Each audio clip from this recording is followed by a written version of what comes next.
Fresh lettuce ba ang hanap mo? Tara, sama ka na! Gusto ko ng daddy, samgyupsal. Gusto mo rin?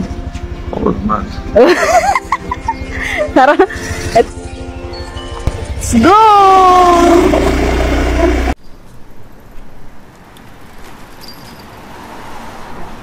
Ayun, nakita ko na. Ito mo na. Ayun nga siya. Ayun. Let's go. Ayan siya. Good morning po. Ayan siya. Oh. Jillian! Jillian! Yuhuu! Ha! Bili tayo lettuce. Oh. Halika na. Dala ko kaya yung samgyupsal ko.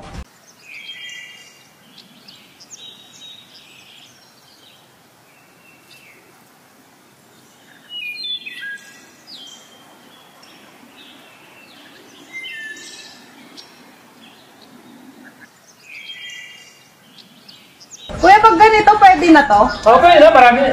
Ang dami na ang bumili. 6 varieties yan, o kahit ano yung varieties. 6 varieties. 6 varieties ito? Kaya nga iba yung itsura niyan. Ang ano niya, malaki. Oo, para siyang celery yung dating na... Oo.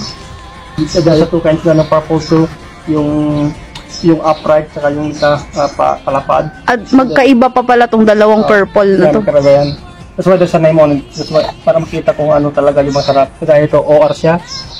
So, mayroon siyang mga naka-code. Nilagyan ko ng code para makita ko kung ano masarap. Ano naman dyan yung masarap, kuya? Sabi nila yung S, yung name, OR to. This one is... Ayan, iba kasing itsura nito. Pag ano siya, palapad. Oo. Ito naman upright, yung mga... Oo nga. Yung mga lip ko. This one is maganda rin ito. Alice ring. Alice, anong variety. Most likely nagiging mapait lang ang lettuce pag matanda na or pag mainit. Marami rin kasing mga ibang tao na gusto rin yung may konting, hindi kagaya na kumakain ka lang ng tubig. Kumbaga, meron din may gusto yung konting pait. Oo. Ito, yung first na kain mo, parang mapait siya, and then after that, parang mawawala din. Masasanay yung taste buds. Parang na lang. Ang ganda ng itsura nito. Guys, meron siyang code.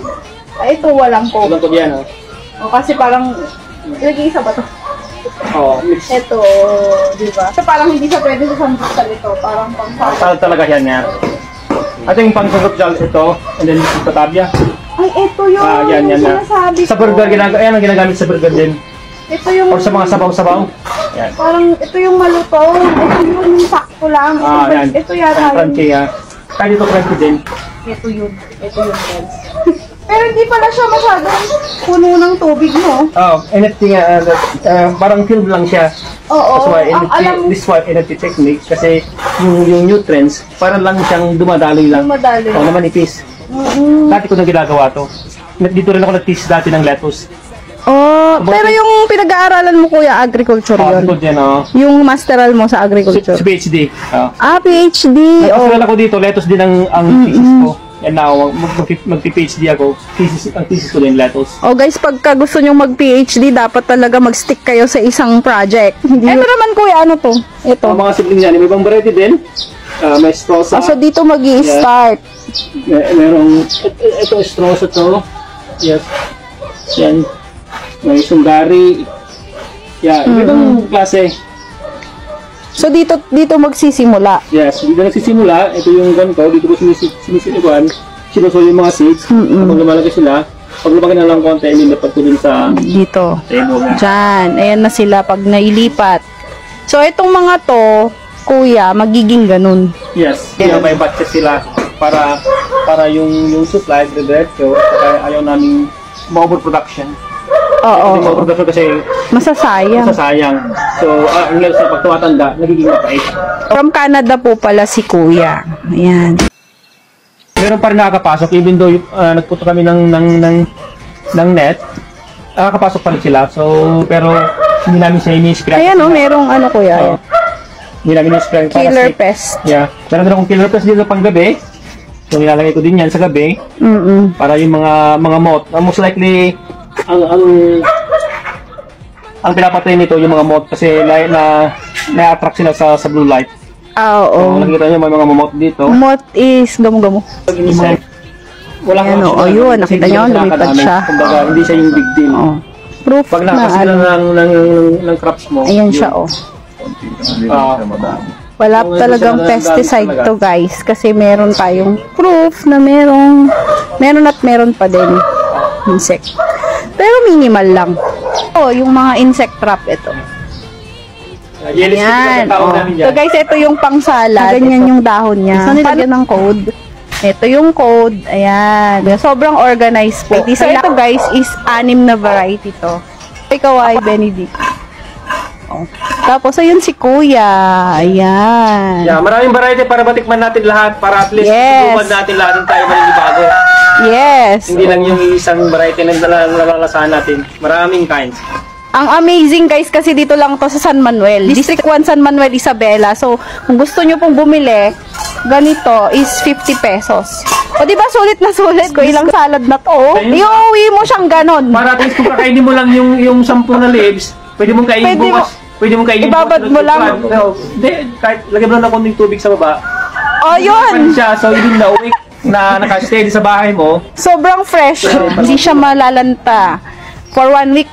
Yeah, Ayan na, si Edgeline tsaka si Margo. Say hi. Kumbada ko yan.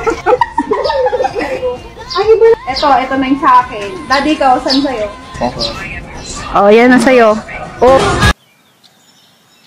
Yeah, in the future, we're going to build a strawberry farm too. Huy, gusto ko yun. Pwede din greenhouse, ganito yes. yun. So for the meantime, ito muna. We're going to test the market. But we're planning to different vegetable and probably strawberries. Siguro magtatanim pa ako ng ibang variety in the future. So para makita natin, matikman natin lahat ng lettuce. Hindi ka kuya, kain tayo. Yes. So let's taste all the variety that we've got here. Oh, I know to speak English already because of kuya.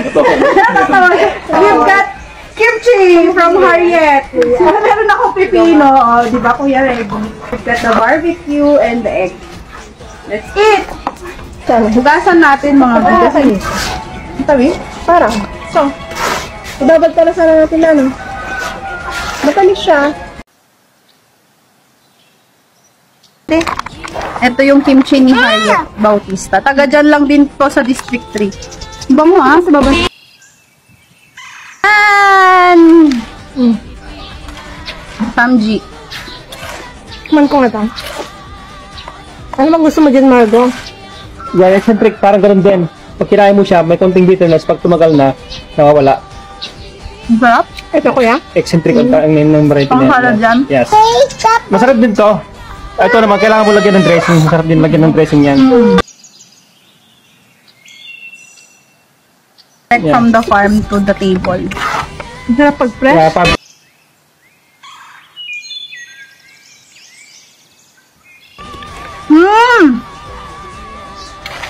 Masarap to! yeah. Kaya nga. Yeah. The best to.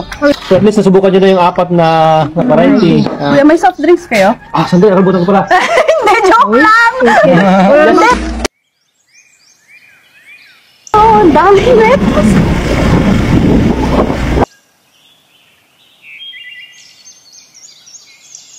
Thank you for visiting our farm. Our name of our company is Green Harvest Greenhouses and Farm. So located po siya sa District Number 1 sa Manila, Isabela. Our phone number is 0962-5351748. Visit our Facebook account. It's Green Harvest Greenhouses and Farm.